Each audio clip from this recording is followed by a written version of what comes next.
Hey guys, what's up? This is Rukman. Welcome back to the channel everyone. Hope you guys are doing well and enjoying with my stuff. మనకు recent గా TSRTC లో ఒక bus అనేది replacement వచ్చింది. ఆ bus కోసం మనం finance తీసుకున్నాం, చాసీ కొన్నాం అండ్ ఫ్యాబ్రికేట్ చేయించాం, వెహికల్ డెలివరీ తీసుకున్నాం.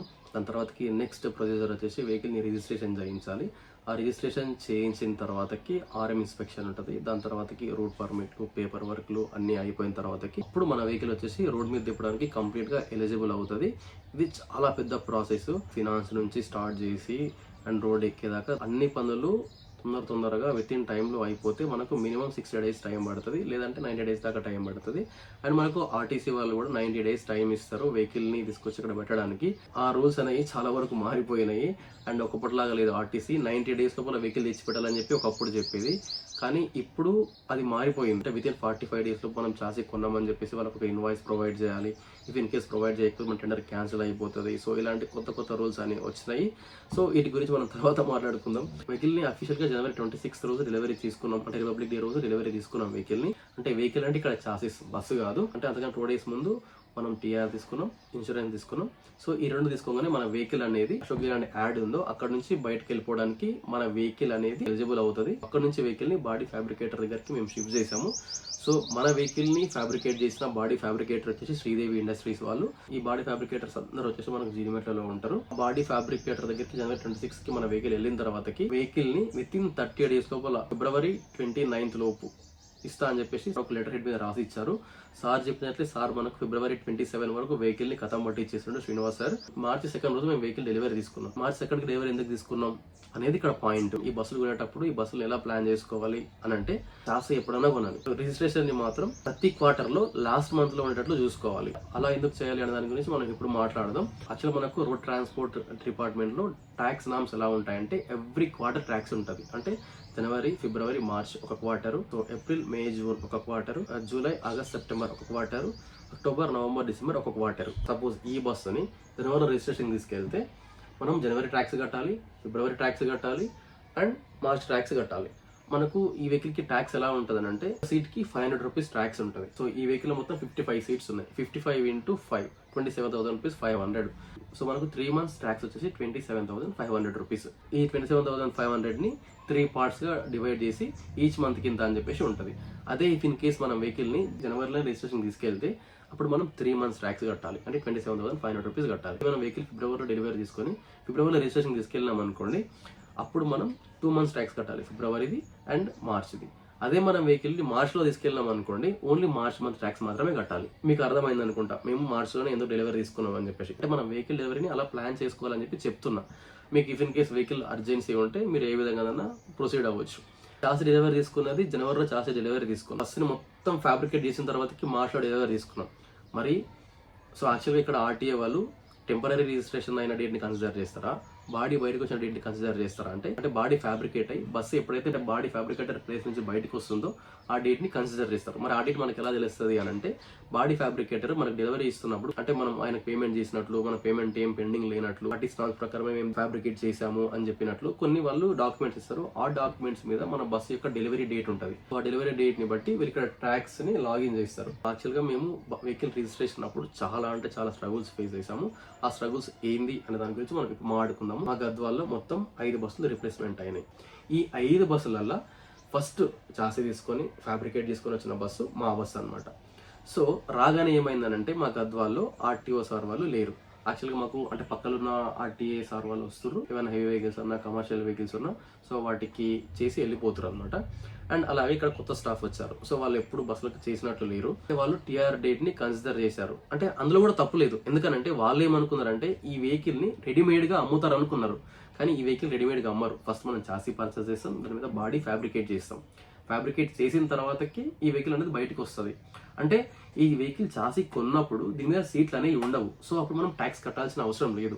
ఎప్పుడైతే వెహికల్ ని ఫ్యాబ్రికేట్ సెంటర్ తీసుకెళ్లి దీని మీద సీట్స్ బిల్డ్ చేసి వెహికల్ అనేది బయటకు వస్తుందో ఆ డేట్ నుంచి మనం ట్యాక్స్ కట్టాలి. సో ఆ డేట్ మన వెహికల్ కి March 2 నుంచి, అంటే మన వెహికల్ March 2 డెలివరీ తీసుకున్నాం. ఈ ట్యాక్స్ అనేది వెహికల్ ఎప్పుడైతే డెలివరీ వస్తుందో అప్పటి నుంచి ట్యాక్స్ క్యాలిక్యులేట్ చేయాలని చెప్పేసి ఇందాక మాట్లాడుకున్నాం కదా. సో అది ఈ పాయింట్ కోసమే మాట్లాడుకున్నాం. ఆ విధంగా క్యాలిక్యులేట్ చేయాలి. అది వాళ్ళకి అర్థం కాలేదు. సో అది అలా అర్థం కాకపోయేసరికి వాళ్ళు ట్యాక్స్ ఇంకా ఎక్కువ ఉంటుంది, మీరు 3 months ట్యాక్స్ పే చేయాలి, ట్యాక్స్ ఇంత అవుతుంది అని చెప్పేసరికి మా ఫాదర్ కొంచెం హరి అయిపోయిండు. ఎందుకంటే వాళ్ళు కొంచెం ఏజ్లో పెద్దోళ్ళు, మనకు 9,000తో పోతుంది అనుకునేది 25,000 27,000 అవుతుందంటే ఆబ్వియస్గా ఎవరికైనా సరే మంటలు వేస్తుంది. సో నేనేం చేశానంటే సేమ్ మా బాడీ ఫ్యాబ్రికేషన్ సెంటర్లోనే మాలాంటి బస్సులు 2 బస్సులు వెళ్ళాయి అనమాట సూర్యాపేట డిపోకి. అంటే అతను కూడా సేమ్ మాలాగే ఒక హెయిర్ బస్ ఓనరు. సో ఆ అంకుల్కి కాల్ చేసి, అంకుల్ మా పరిస్థితి ఇది, మీ బస్ రిజిస్ట్రేషన్ అయిందా అని చెప్పేసి అడిగాను. సో అతను రిజిస్ట్రేషన్ అయింది అని చెప్పేసి అన్నారు. తర్వాతకి ట్యాక్స్ ఎంత కట్టారు అంకుల్ అని అడిగాను. 9,300 రూపీస్ కట్టానని చెప్పాడు. మొత్తం కలిపి డీడీకి అంతా కలిపి 9,500 రూపీస్ అయింది బాబు అని చెప్పేసి అన్నాడు. మేము గద్వాల చెప్తే లేదు అంత అవ్వదు, వాళ్ళతో మాకు కాల్ చేయండి, అక్కడ ఉన్న ఆర్టీఓ వాళ్ళు ఎవరు ఇస్తారో వాళ్ళకి కాల్ చేయండి అని చెప్పేసి అన్నారు. ఆ అంకుల్ మనకు వెహికల్ యొక్క డీటెయిల్స్ పెట్టి పెట్టాడు అనమాట. అప్పటికి అంకుల్ ఓమ్ని బస్ కన్వర్ట్ అయింది, ఇంకా స్టేజ్ క్యారియర్ అవ్వలేదు. ఓమ్ని బస్ కన్వర్ట్ అయ్యేదానికంటే ముందే మనం వెహికల్ ని కౌంటర్ వేసి అందులో లాగిన్ చేసి డీటెయిల్స్ ఎంటర్ చేసి మనం ట్యాక్స్ కట్టేది ఉంటుంది. సో ఆ అంకుల్ నాకు డీడీ పంపించాడు, ఆ అంకుల్ కట్టిన అమౌంట్ రిసీప్ట్ పంపించిన తర్వాతకి అప్పుడు వీళ్ళు సాటిస్ఫై అయ్యారు. అంటే యాక్చువల్గా ఇక్కడ వీళ్ళు చేసింది ఒకటి తప్పు ఏంటంటే వీళ్ళు ఓన్లీ టీఆర్ పేపర్లు మాత్రమే చూస్తున్నారు, ఇంకా బస్ బాడీ ఫ్యాబ్రికేషన్ అయిన డాక్యుమెంట్స్ చూడట్లేదు. అది చూసినాక సాటిస్ఫై అయ్యారు. ఈ వెహికల్ రిజిస్ట్రేషన్ ప్రాసెస్ ఎలా ఉంటుందంటే, సో ఫస్ట్ మన వెహికల్ మొత్తం ఇన్స్పెక్షన్ చేసి వాళ్ళు చాసీ నెంబర్ తీసుకుంటారు, వెహికల్ మొత్తం చెక్ చేస్తారు, వెహికల్కి ప్రాపర్గా లైట్స్ వస్తున్నాయా, వైపర్స్ వస్తున్నాయా, వెహికల్ చుట్టుముట్టు స్టిక్కర్స్ వేసాము, అంటే రేడియం స్టిక్కర్స్ ఉంటాయి కదా, ముందైతే వైట్ స్టిక్కర్స్, సైడ్కి అయితే ఎల్లో స్టిక్కర్స్, బ్యాక్ అయితే రెడ్ స్టిక్కర్స్, అంటే వాటిని రిఫ్లెక్టర్స్ అంటారు, రేడియం స్టిక్కర్స్ అంటారు, what ever it may be, అవి ప్రాపర్గా ఉన్నాయా లేవా రిపోర్ట్ రాస్తారు. ఆ రిపోర్ట్ రాసిన తర్వాత దాని మీద సైన్ చేసి దాన్ని కౌంటర్ వేసి దాన్ని లాగిన్ చేస్తారు, అంటే మన వెహికల్ని లాగిన్ చేస్తారు. అక్కడ మనకు ఫస్ట్ స్టెప్ స్టార్ట్ అయిపోతుంది. సో నెక్స్ట్ వచ్చేసి మనం ట్యాక్స్ కట్టాల్సి ఉంటుంది. సో ఆ ట్యాక్స్ అనేది ఎలా కట్టాలనే దాని గురించి మనం ఇందాక మాట్లాడుకున్నాం, గుర్తుందా? మనము ఆ ట్యాక్స్కి ఒక డీడీ తీయాలి. సో దాని తర్వాత నెక్స్ట్ వచ్చేసి వెహికల్ అనేది ఓమ్ని బస్గా కన్వర్ట్ అవుతుంది. సో ఇన్ కేసు మనం వెహికల్ గిట్లా నార్మల్ నెంబర్ అయితే వెంటనే నెంబర్ అలాట్ అయిపోతుంది. లేదు మనం ఫ్యాన్సీ నెంబర్ కావాలనుకుంటే ఈ ఓమ్ని బస్ కన్వర్ట్ అయిన తర్వాతకి స్టేజ్ క్యారియర్ కన్వర్షన్ అయ్యేదానికంటే ముందు ఓమ్ని బస్ ఆర్సీ వచ్చిన తర్వాతకి దీని మీద స్పెషల్ నెంబర్కి అప్లై చేసుకోవాలి ఆన్లైన్లో.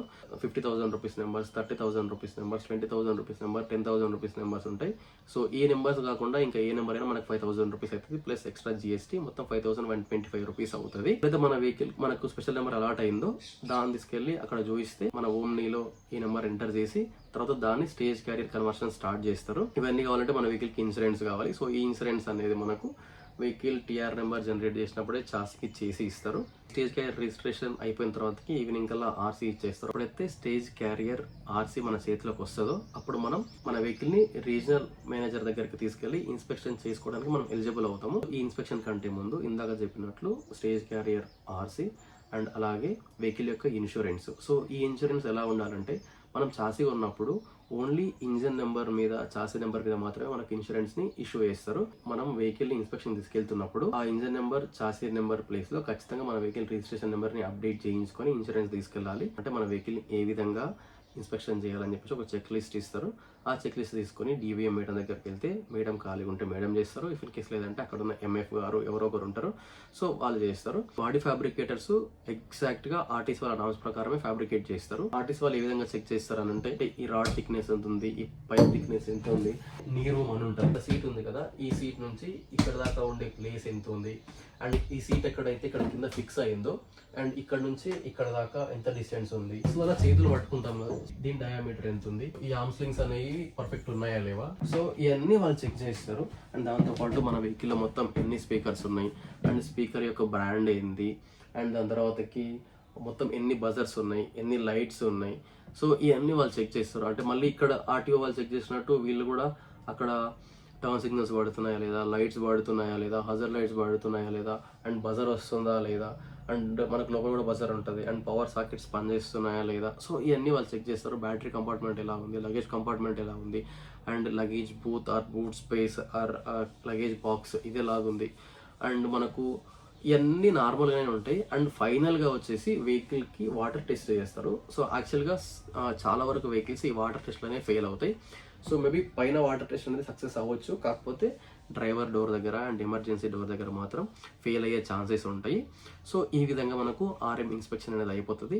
ఎప్పుడైతే మనకు ఆర్ఎం ఇన్స్పెక్షన్ అనేది కంప్లీట్ అయ్యిందో రూట్ పర్మిట్ అని చెప్పేసి తీసుకుంటారు. ఆ అమౌంట్ మనమే పే చేయాలి. 5,200 5,300 ఉంటుంది. అమౌంట్ మనకు రిఫండబుల్ అమౌంట్. బస్ స్టార్ట్ అయిన తర్వాత మనకు ఆ అమౌంట్ అనేది రిఫండబుల్ అవుతాయి. దాని తర్వాతకి మనం అగ్రిమెంట్లో ఎంటర్ అవ్వాల్సి ఉంటుంది ఆర్టీసీ తోటి. అంటే మనం ఒక 100 రూపాయల బాండ్ పేపర్ కొనుక్కోవాలి.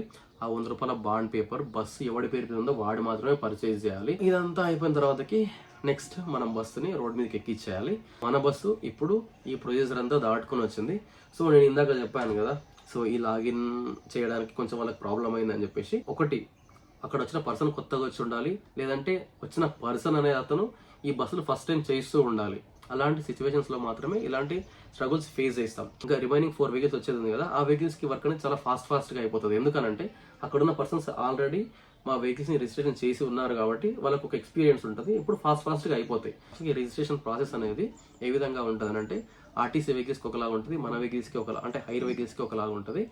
అంటే ఆర్టీసీ వెహికల్స్ని డైరెక్ట్గా తీసుకొచ్చి స్టేజ్ క్యారియర్ చేసి పడేస్తారు. సో మన వెహికల్స్ అలా కాదు, మనం హైర్ చేస్తున్న వెహికల్స్ కాబట్టి ఫస్ట్ లాగిన్ చేసి, తర్వాత కౌంటర్ వేసి, దాని తర్వాతకి ఓమ్ని బస్ కన్వర్షన్ చేసి, దాని తర్వాతకి స్పెషల్ నెంబర్ ఉంటే స్పెషల్ నెంబర్, లేదంటే నార్మల్ నెంబర్తో నా మూవ్ ఆన్ అయిపోయి, దాని తర్వాతకి స్టేజ్ క్యారియర్ చేసి, దాని తర్వాతకి ఆర్సీ తీసుకోవాలి. అదే ఆర్టీసీ బస్సులో అనుకోండి డైరెక్ట్గా స్టేజ్ క్యారియర్ పర్మిట్ చేసేసుకుంటారు వాళ్ళు.